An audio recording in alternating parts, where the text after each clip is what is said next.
नमस्कार ओडिशा प्रत्येक दिनर मुख्य खबर गुडी को 10 धाड़ी रे जानिबा पई चैनल को सब्सक्राइब करी लाइक करी दियंतु एवं आपण केउ स्थानरु भिडियोटी को देखुछंती कमेंट सेक्शन रे निश्चय जणांतु। प्रथम खबरटी रहिछि आसंता काली जाए जारी रहिबो वर्षा। राज्य रे आसंता काली पर्यंत वर्षा जारी रहिबो। एही समय रे उपकूल ओडिशा समेत दक्षिण ओडिशा रे वर्षार प्रभाव अधिक रहिबो। तबे वर्षार प्रभाव सबठु अधिक अनुभूत हेबो। राज्यर विभिन्न स्थान रे प्रबलरू अति प्रबल वर्षा हेबाकु थिबा बेले शुक्रवार राज्यर किछि स्थान रे अत्यंत प्रबल वर्षा होई पारे। एहाकु दृष्टि रे रखी आसंता 3 दिन पई राज्यर विभिन्न जिला पई पाणीपाग केन्द्र ऑरेंज ओ येलो अलर्ट जारी करिछि। पाणीपाग केन्द्रर सूचना अनुसार एक लघुचाप सृष्टि हेबो।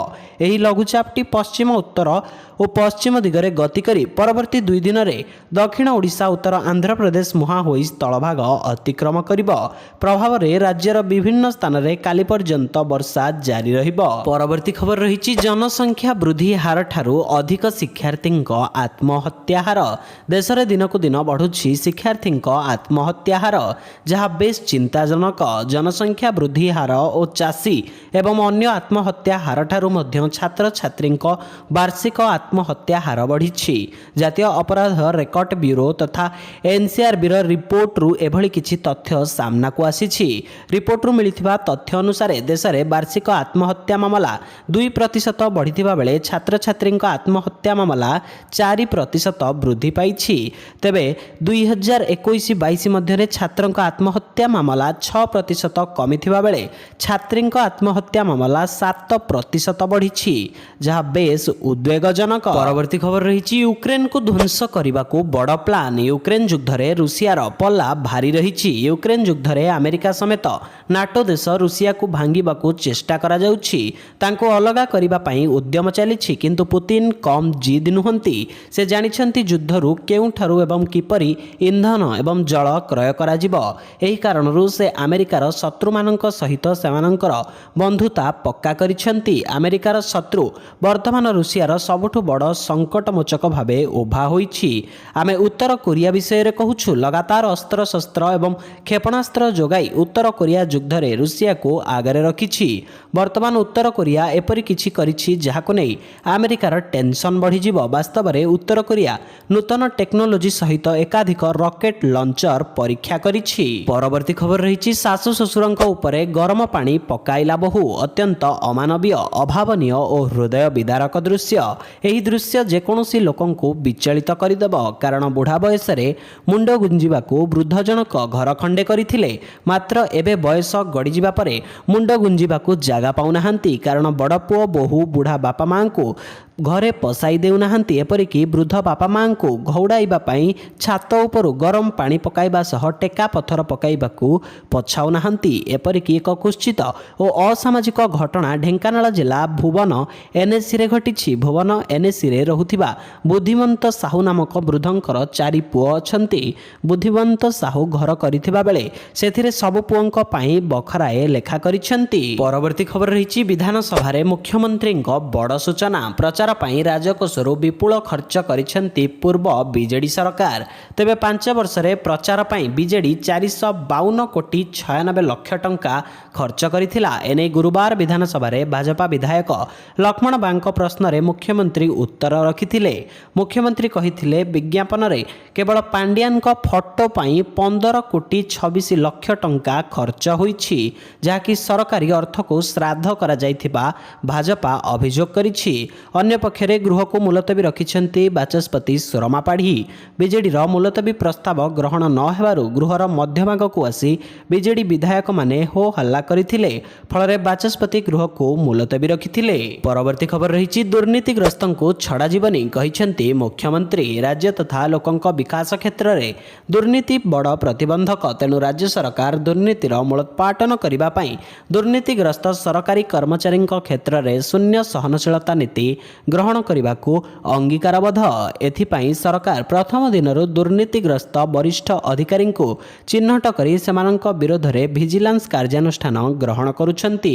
ଆଗାମୀ ଦିନରେ ଏହାକୁ ବ୍ୟାପକ କରାଯାଇ ବିଭାଗକୁ ଦୁର୍ନୀତିମୁକ୍ତ କରାଯିବ। ବିଧାନସଭାରେ ଜଳସମ୍ପଦ ବିଭାଗର ଖର୍ଚ୍ଚ ଦାବି ଆଲୋଚନାର ଉତ୍ତର ରଖିବା ଅବସରରେ ଦୁର୍ନୀତିଗ୍ରସ୍ତ ଅଧିକାରୀ ଓ କର୍ମଚାରୀଙ୍କୁ ଏମିତି ଚେତାବନୀ ଦେଇଛନ୍ତି ମୁଖ୍ୟମନ୍ତ୍ରୀ ମୋହନ ଚରଣ ମାଝୀ। ପରବର୍ତ୍ତୀ ଖବର ରହିଛି ଏସ୍ବିଆଇରେ ବଡ଼ ଠକେଇ। ଭାରତୀୟ ଷ୍ଟେଟ୍ ବ୍ୟାଙ୍କରେ ହୋଇଛି ବଡ଼ ଠକେଇ। ଆଉ ଏହି ଠକେଇରେ ସାମିଲ ଅଛନ୍ତି ଖୋଦ୍ ବ୍ୟାଙ୍କ ମ୍ୟାନେଜର। ଲୁଟେରାଙ୍କ ସହ ମିଶି ବ୍ୟାଙ୍କରୁ 175 କୋଟି ଟଙ୍କା ଲୁଟ୍ କରିଛନ୍ତି ବ୍ୟାଙ୍କ ମ୍ୟାନେଜର।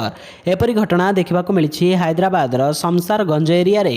ଏକ ଜାତୀୟ ଗଣମାଧ୍ୟମର ରିପୋର୍ଟ ଅନୁଯାୟୀ ବ୍ୟାଙ୍କ ମ୍ୟାନେଜର ମଧୁବାବୁ ଗଲି କରେଣ୍ଟ ଆକାଉଣ୍ଟ ଖୋଲିବାକୁ ଟଙ୍କା ଉଠାଣ ଏବଂ ଡାଇଭର୍ଟ କରିବା ପାଇଁ କମିଶନ ନେଉଥିଲେ। ଏହି ଖବର ସେତେବେଳେ ସାମ୍ନାକୁ ଆସିଥିଲା ଯେତେବେଳେ ସାଇବର ସୁରକ୍ଷା ବ୍ୟୁରୋ ଏନ୍ସିଆର୍ପି ପୋର୍ଟାଲରେ ବ୍ୟାଙ୍କର ଶାଖା ଉପରେ 6 ବ୍ୟାଙ୍କ ଖାତାକୁ ନେଇ ଅଭିଯୋଗ ଦାଖଲ ହୋଇଥିଲା। ପରବର୍ତ୍ତୀ ଖବର ରହିଛି ପ୍ରଧାନ ଶିକ୍ଷକଙ୍କୁ କଞ୍ଚା ଅଣ୍ଡା ଖୁଆଇଲେ ଗ୍ରାମବାସୀ। କେନ୍ଦୁଝର ଜିଲ୍ଲା ଘଟଗାଁ ବ୍ଲକ ଅନ୍ତର୍ଗତ ମେଦିନୀପୁର ଗ୍ରାମର ସରକାରୀ ଉଚ୍ଚ ପ୍ରାଥମିକ ବିଦ୍ୟାଳୟରେ ଛାତ୍ରଛାତ୍ରୀମାନଙ୍କୁ ନିମ୍ନମାନର ଖାଦ୍ୟ ଦିଆଯାଉଥିବା ନେଇ ସ୍କୁଲରେ ଉତ୍ତେଜନା ପ୍ରକାଶ ପାଇଛି, ଯାହାକୁ ନେଇ କୁଆଡ଼େ ପ୍ରଧାନ ଶିକ୍ଷକଙ୍କୁ କଞ୍ଚା ଅଣ୍ଡା ଖୁଆଇଛନ୍ତି ଗ୍ରାମବାସୀ। ପ୍ରଧାନ ଶିକ୍ଷକଙ୍କ ବଦଳି ଦାବିରେ ସ୍କୁଲ ଫାଟକରେ ତାଲା ପକାଇ ଧାରଣା ଦେଇଛନ୍ତି ଗ୍ରାମବାସୀ। ଗ୍ରାମବାସୀଙ୍କ ଅଭିଯୋଗ ଅନୁଯାୟୀ କିଛି ଦିନ ହେଲା ସ୍କୁଲରେ ଦିଆଯାଉଥିବା ମଧ୍ୟାହ୍ନ ଭୋଜନରେ ଛାତ୍ରଛାତ୍ରୀମାନଙ୍କୁ ଦରସିଝା ଭାତ ଏବଂ କଞ୍ଚା ଅଣ୍ଡା ଦିଆଯାଉଥିବାରୁ କିଛି ଅସୁସ୍ଥ ହୋଇପଡ଼ିଥିଲେ। ପରବର୍ତ୍ତୀ ଖବର ରହିଛି ଜାମ୍ମୁ କାଶ୍ମୀର କୁଲଗାମରେ ଏନକାଉଣ୍ଟର। ଭାରତୀୟ ସେନା ଗୁରୁବାର କାଶ୍ମୀରର କୁପୱାଡା ଜିଲ୍ଲାର ଲାଇନ୍ ଅଫ୍ କଣ୍ଟ୍ରୋଲ ସହିତ 2ଟି ପୃଥକ ଅପରେସନରେ କରାଯାଇଥିଲା, ଯେଉଁଥିରେ 3 ଜଣ ଆତଙ୍କବାଦୀ ନିହତ ହୋଇଛନ୍ତି। କୁପୱାଡା ଓ ରାଜୌରୀରେ 2ଟି ଭିନ୍ନ ଭିନ୍ନ ସ୍ଥାନରେ ଏନକାଉଣ୍ଟରରେ 3 ଜଣ ଆତଙ୍କବାଦୀ ନିହତ ହୋଇଛନ୍ତି। କିଛି ଆତଙ୍କବାଦୀ ଭାରତକୁ ପ୍ରବେଶ କରୁଥିବାର ସୂଚନା ମିଳିବା ପରେ ଭାରତୀୟ ସେନା ଓ ଜାମ୍ମୁ କାଶ୍ମୀର ପୋଲିସ ମିଳିତ ଭାବେ ସର୍ଚ୍ଚ ଅପରେସନ ଆରମ୍ଭ କରିଥିଲା। କୁପୱାଡାର ମାସିଲରେ ସୁରକ୍ଷା ବାହିନୀ ଗୁଳିରେ 2 ଆତଙ୍କବାଦୀ ନିହତ ହୋଇଥିବା ବେଳେ ତଙ୍ଗଧରରେ ଜଣେ ଆତଙ୍କୀ ନିହତ ହୋଇଛି। ପରବର୍ତ୍ତୀ ଖବର ରହିଛି ରାହୁଲଙ୍କ ଟେନସନ ବଢ଼ାଇଲେ ଅଖିଳେଶ। ୟୁପିରେ କଂଗ୍ରେସ ସହ ମେଣ୍ଟ କରିବା ପରେ ଏସ୍ପି ଲୋକସଭା ନିର୍ବାଚନରେ ଅତୁଳନୀୟ ସଫଳତା ପାଇଛି। ଏହାପରେ ଏସ୍ପି ମୁଖ୍ୟ ଅଖିଳେଶ ଯାଦବ ୟୁପି ବାହାରେ ନିଜକୁ ମଜବୁତ କରିବା ଏବଂ ଜାତୀୟ ସ୍ତରରେ ପ୍ରାଧାନ୍ୟ ବିସ୍ତାର କରିବାର ସ୍ୱପ୍ନ ଦେଖିବା ଆରମ୍ଭ କରିଛନ୍ତି। କିନ୍ତୁ ବର୍ତ୍ତମାନ ଅଖିଳେଶଙ୍କ ସ୍ୱପ୍ନରେ ରହିଯିବ ବୋଲି ଚର୍ଚ୍ଚା ହେଉଛି। ସୂଚନା ଅନୁସାରେ ହରିୟାଣା ବିଧାନସଭା ନିର୍ବାଚନରେ କଂଗ୍ରେସ ହାଇକମାଣ୍ଡକୁ ଏସ୍ପି 3ରୁ 5ଟି ଆସନ ଦାବି କରିଛି। ଇଣ୍ଡିଆ ଆଲାଏନ୍ସ ଭାବରେ କଂଗ୍ରେସ ସହଯୋଗରେ ଏସ୍ପି ହରିୟାଣାରେ ନିର୍ବାଚନ ଲଢ଼ିବାକୁ ଚାହୁଁଛି। ଭୋଟ ବ୍ୟାଙ୍କ ଯାଦବ ଏବଂ ମୁସଲମାନ ଥିବାରୁ ଏସ୍ପି ହରିୟାଣାରେ ବିଜୟର ସ୍ୱପ୍ନ ଦେଖୁଛି। ପରବର୍ତ୍ତୀ ଖବର ରହିଛି ବାର୍ଡ ଫ୍ଲୁ ଆତଙ୍କ ମଧ୍ୟରେ ଭଲ ଖବର ଦେଲେ ସ୍ୱାସ୍ଥ୍ୟମନ୍ତ୍ରୀ। ମଣିଷକୁ ସଂକ୍ରମିତ ହୋଇନାହିଁ ବାର୍ଡ ଫ୍ଲୁ। ପୁନେ ପଠାଯାଇଥିବା ନମୁନା ନେଗେଟିଭ୍ ଆସିଥିବା କହିଲେ ସ୍ୱାସ୍ଥ୍ୟମନ୍ତ୍ରୀ ମୁକେଶ ମହାଲିଙ୍ଗ। ନିରାକରଣ ଦୃଷ୍ଟିରୁ ଜଣଙ୍କୁ ସଙ୍ଗରୋଧରେ ରଖାଯାଇଛି। ବାର୍ଡ ଫ୍ଲୁ ନେଇ ସମ୍ପୂର୍ଣ୍ଣ ସଜାଗ ରହିଛି ସ୍ୱାସ୍ଥ୍ୟ ବିଭାଗ। ସଚେତନତା କାର୍ଯ୍ୟକ୍ରମ ବ୍ୟାପକ କରାଯାଇଛି। ବାର୍ଡ ଫ୍ଲୁକୁ ନେଇ ଆତଙ୍କିତ ନ ହେବାକୁ ପରାମର୍ଶ ଦେଇଛନ୍ତି ସ୍ୱାସ୍ଥ୍ୟମନ୍ତ୍ରୀ। ସଚେତନତା କାର୍ଯ୍ୟକ୍ରମକୁ ବ୍ୟାପକ କରାଯାଇଛି, ତେଣୁ ବାର୍ଡ ଫ୍ଲୁକୁ ନେଇ ଆତଙ୍କିତ ନ ହେବାକୁ ପରାମର୍ଶ ଦେଇଛନ୍ତି ସ୍ୱାସ୍ଥ୍ୟମନ୍ତ୍ରୀ। ପରବର୍ତ୍ତୀ ଖବର ରହିଛି ଆରମ୍ଭ ହେବ ଭାରତ ଡୋଜୋ ଯାତ୍ରା। କଂଗ୍ରେସ ନେତା ରାହୁଲ ଗାନ୍ଧୀ ଗୁରୁବାର ଏକ ଭିଡିଓ ସେୟାର କରିଛନ୍ତି, ଯେଉଁଥିରେ ଚଳିତ ବର୍ଷ ପ୍ରାରମ୍ଭରେ ପଶ୍ଚିମ ଭାରତ ଜୋଡୋ ନ୍ୟାୟ ଯାତ୍ରାରେ ତାଙ୍କ ପୂର୍ବରେ ଚାଲିଥିବା ମାର୍ଶାଲ ଆର୍ଟ ଅଧିବେଶନ ଦେଖିବା ପାଇଁ ମିଳୁଛି। ସେ ଘୋଷଣା କରିଛନ୍ତି ଯେ ଖୁବ୍ ଶୀଘ୍ର ଭାରତ ଡୋଜୋ ଯାତ୍ରା ଆସିବା ପାଇଁ ଯାଉଛି। ଡୋଜୋ ଶବ୍ଦର ଅର୍ଥ ସାଧାରଣତଃ ମାର୍ଶାଲ ଆର୍ଟ ପାଇଁ ପ୍ରଶିକ୍ଷଣ ଦିଆଯାଉଥିବା ବିଦ୍ୟାଳୟ ପାଇଁ ହୋଇଥାଏ। ରାହୁଲ ଗାନ୍ଧୀ ଏକ୍ସରେ ଏକ ପୋଷ୍ଟ ସେୟାର କରି ଲେଖିଛନ୍ତି, ଭାରତ ଜୋଡୋ ନ୍ୟାୟ ଯାତ୍ରା ସମୟରେ ଯେତେବେଳେ ଆମେ 1000 କିଲୋମିଟରର ଯାତ୍ରା କରିଥିଲୁ, ସେତେବେଳେ ଆମେ ଜିଉ ଜିସ୍ତୁର ଅଭ୍ୟାସ କରୁଥିଲୁ ଏବଂ ଏହା ଆମ ଅଭ୍ୟାସରେ ପରିଣତ ହୋଇଯାଇଥିଲା। ପରବର୍ତ୍ତୀ ଖବର ରହିଛି ସେପ୍ଟେମ୍ବର 9ରେ ନୂଆଖାଇ ଛୁଟି। ନୂଆଖାଇ ଉପଲକ୍ଷେ ସେପ୍ଟେମ୍ବର 9 ତାରିଖକୁ ଛୁଟି ଘୋଷଣା କରିଛନ୍ତି ରାଜ୍ୟ ସରକାର। ଆସନ୍ତା ସେପ୍ଟେମ୍ବର 8 ତାରିଖରେ ପଡୁଛି ନୂଆଖାଇ ପର୍ବ। ସେହିଦିନ ରବିବାର ପଡୁଥିବାରୁ ସେପ୍ଟେମ୍ବର 9 ତାରିଖକୁ ଛୁଟି ଘୋଷଣା କରାଯାଇଛି। ଆସନ୍ତା ସେପ୍ଟେମ୍ବର 8 ତାରିଖରେ ପଶ୍ଚିମ ଓଡ଼ିଶାର ଗଣପର୍ବ ନୂଆଖାଇ ସକାଳ 9:12 9:27 ମଧ୍ୟରେ ଅଧିଷ୍ଠାତ୍ରୀ ଦେବୀ ମା ସମଲେଶ୍ୱରୀଙ୍କ ନିକଟରେ ନବାନ୍ନ ଲାଗି ହେବ।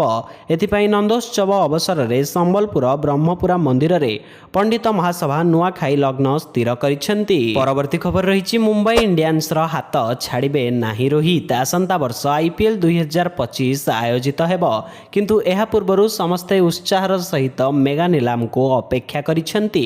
ମେଗା ନିଲାମରେ ବହୁ ସଂଖ୍ୟକ ଖେଳାଳି ଅଂଶଗ୍ରହଣ କରିବେ। ବିଶେଷ କରି ନିଲାମ ପୂର୍ବରୁ ରୋହିତ ଶର୍ମା ଚର୍ଚ୍ଚାର କେନ୍ଦ୍ର ପାଲଟିଛନ୍ତି, କାରଣ ମୁମ୍ବାଇ ଇଣ୍ଡିଆନ୍ସ ତାଙ୍କୁ ମୁକ୍ତ କରିପାରେ ବୋଲି ଚର୍ଚ୍ଚା ଜୋର ଧରିଥିଲା। କିନ୍ତୁ ବର୍ତ୍ତମାନ ସୋସିଆଲ ମିଡିଆରେ ଦାବି କରାଯାଉଛି ଯେ MI ଫ୍ରାଞ୍ଚାଇଜି ଏହାର ପୁରୁଣା ଅଧିନାୟକଙ୍କୁ ରଖିବା ପାଇଁ ସ୍ଥିର କରିସାରିଛି। ସୋସିଆଲ ମିଡିଆରେ ଦାବି କରାଯାଉଛି ଯେ ମୁମ୍ବାଇ ଇଣ୍ଡିଆନ୍ସ ଆସନ୍ତା ସିଜନରେ ରୋହିତ ଶର୍ମାଙ୍କୁ ନିଜ ସହ ରଖିପାରେ। ଏହା ମଧ୍ୟ କୁହାଯାଇଥିଲା ଯେ ହିଟ୍ ମ୍ୟାନ୍ ରୋହିତ ଶର୍ମା ଯାହା ଚାହୁଁଛନ୍ତି ତାହା ଗ୍ରହଣ କରିବାକୁ MI ମ୍ୟାନେଜମେଣ୍ଟ ପ୍ରସ୍ତୁତ ଅଛି। ପରବର୍ତ୍ତୀ ଖବର ରହିଛି ଅପରାଧ ସ୍କୁଲରେ ଟ୍ରେନିଂ ନେଉଛନ୍ତି କୁନି କୁନି ପିଲା। ଭୋପାଳଠାରୁ ପ୍ରାୟ 117 କିଲୋମିଟର ଦୂରରେ ରହିଛି ତିନୋଟି ଗାଁ, କଡ଼ିଆ, ଗୁଲଖେଡ଼ି ଏବଂ ହୁଲକେଡ଼ି। ଏହି ଗାଁ ବର୍ତ୍ତମାନ ସାରା ଦେଶରେ ଅପରାଧୀଙ୍କ ନର୍ସରୀ ଭାବରେ ମାନ୍ୟତା ପାଇଛି। ଏହି ଗାଁ ଗୁଡ଼ିକ ମଧ୍ୟପ୍ରଦେଶର ରାଜଗଡ଼ ଜିଲ୍ଲାରେ ଅବସ୍ଥିତ। ପରିସ୍ଥିତି ଏପରି ଯେ ପୁଲିସ ମଧ୍ୟ ଏହି ଅଞ୍ଚଳକୁ ଯାଏ ନାହିଁ। ଏହି ଗାଁ ଗୁଡ଼ିକରେ ପିଲାମାନଙ୍କୁ ନର୍ସରୀ ବୟସରେ ଚୋରି, ଡକାୟତି ଏବଂ ଲୁଟର ଟ୍ରେନିଂ ଦିଆଯାଏ।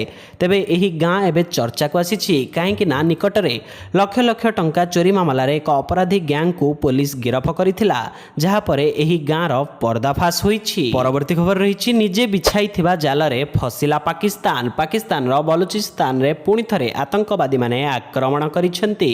ଏଥିରେ 38 ଜଣଙ୍କର ମୃତ୍ୟୁ ଘଟିଛି।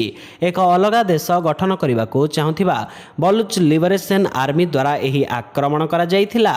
BLA ପଞ୍ଜାବର ଲୋକଙ୍କୁ ଟାର୍ଗେଟ କରିଛି, କାରଣ ସେମାନଙ୍କର ଧାରଣା ରହିଛି ଯେ ପଞ୍ଜାବୀ ଲୋକମାନେ ସେନା ଉପରେ ପ୍ରାଧାନ୍ୟ ବିସ୍ତାର କରନ୍ତି। ଏହି ଘଟଣାରେ 14 ଜଣ ସୈନିକ ଏବଂ ପୋଲିସ କର୍ମଚାରୀ ମଧ୍ୟ ନିହତ ହୋଇଛନ୍ତି। ଚୀନ ପ୍ରକଳ୍ପ ଉପରେ BL ମଧ୍ୟ ଆକ୍ରମଣ କରିଛି ଏବଂ ବେଜିଂକୁ ଯଥାସମ୍ଭବ ବଲୁଚିସ୍ତାନ ଛାଡ଼ିବାକୁ ଚେତାବନୀ ଦେଇଛି। ପରବର୍ତ୍ତୀ ଖବର ରହିଛି ନିଜ ବୋର୍ଡକୁ ପରାମର୍ଶ ଦେଲେ ପାକିସ୍ତାନର ପୂର୍ବତନ କ୍ରିକେଟର। ବାଂଲାଦେଶ ବିପକ୍ଷରେ ଘରୋଇ ମାଟିରେ ପାକିସ୍ତାନକୁ 2 ମ୍ୟାଚ୍ ବିଶିଷ୍ଟ ଟେଷ୍ଟର ପ୍ରଥମ ମ୍ୟାଚ୍ରେ ଲଜ୍ଜାଜନକ ପରାଜୟ ଭୋଗିବାକୁ ପଡ଼ିଥିଲା। ଏହା ପରଠୁ ପାକିସ୍ତାନ କ୍ରିକେଟ ଦଳକୁ ଖୁବ୍ ସମାଲୋଚନାର ଶିକାର ହେବାକୁ ପଡ଼ିଛି। ପାକିସ୍ତାନ ଦଳ ଟେଷ୍ଟ କ୍ରିକେଟରେ ପ୍ରଥମ ଥର ବାଂଲାଦେଶ ହାତରୁ ପରାଜିତ ହୋଇଛି। ଏହା ମଧ୍ୟରେ ପାକିସ୍ତାନ କ୍ରିକେଟ ଦଳର ପୂର୍ବତନ ଖେଳାଳି ବାସିତ ଅଲି PCBକୁ ବଡ଼ ପରାମର୍ଶ ଦେଇଛନ୍ତି। ସେ କହିଛନ୍ତି PCBକୁ ଖେଳାଳିଙ୍କ ଏକ ବଡ଼ ଗ୍ରୁପ ତିଆରି କରି ରେଡ୍ ବଲ୍ରେ ଅଧିକ ଟୁର୍ଣ୍ଣାମେଣ୍ଟ ଆୟୋଜନ କରାଇବା ପାଇଁ ଭାରତ ପ୍ରଣାଳୀକୁ ଅନୁସରଣ କରିବା ଦରକାର। ପରବର୍ତ୍ତୀ ଖବର ରହିଛି କ୍ଷୀର ଲିଟର ପିଛା 2 ଟଙ୍କା ବୃଦ୍ଧି ଘୋଷଣା। ବିଭିନ୍ନ ସାମଗ୍ରୀର ଦର ବୃଦ୍ଧିକୁ ନେଇ ଗ୍ରାହକମାନେ ହନ୍ତସନ୍ତ ହେଉଥିବା ବେଳେ ଏହା ମଧ୍ୟରେ ଆସିଛି ପୁଣି ଏକ ବଡ଼ ଖବର। କ୍ଷୀର ମହଙ୍ଗା ହୋଇଛି। କ୍ଷୀର ଲିଟର ପିଛା 2 ଟଙ୍କା ବୃଦ୍ଧି ହୋଇଛି। କ୍ଷୀରର ଏହି ବର୍ଦ୍ଧିତ ଦର ସେପ୍ଟେମ୍ବର 1ରୁ ଲାଗୁ ହେବ। ମୁମ୍ବାଇ କ୍ଷୀର ଉତ୍ପାଦନକାରୀ ସଂଘ ପକ୍ଷରୁ ଏନେଇ ଘୋଷଣା କରାଯାଇଛି। ମଇଁଷି କ୍ଷୀରର ଏହି ବର୍ଦ୍ଧିତ ଦର ସେପ୍ଟେମ୍ବର ମାସ 1 ତାରିଖରୁ ମୁମ୍ବାଇରେ ଲାଗୁ ହେବ। ପୂର୍ବରୁ ମଇଁଷି କ୍ଷୀର ଲିଟର 87 ଟଙ୍କା ରହିଥିବା ବେଳେ ଏବେ ତାହା 89 ଟଙ୍କା ହୋଇଯାଇଛି। ଆସନ୍ତା ମାସ 1ରୁ ଗ୍ରାହକଙ୍କ ଉପରେ ମହଙ୍ଗା ମାଡ଼ ହେବ।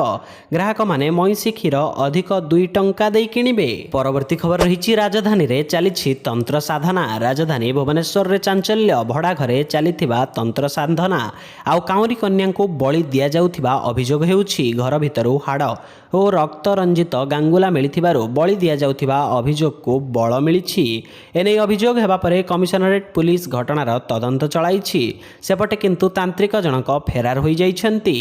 ରବି ଟକିଜ୍ ବ୍ରହ୍ମଣପୁର ପାଟଣାରେ ଏକ ଘରକୁ ଭଡ଼ା ନେଇ ରହୁଥିଲେ ଜଣେ ବ୍ୟକ୍ତି।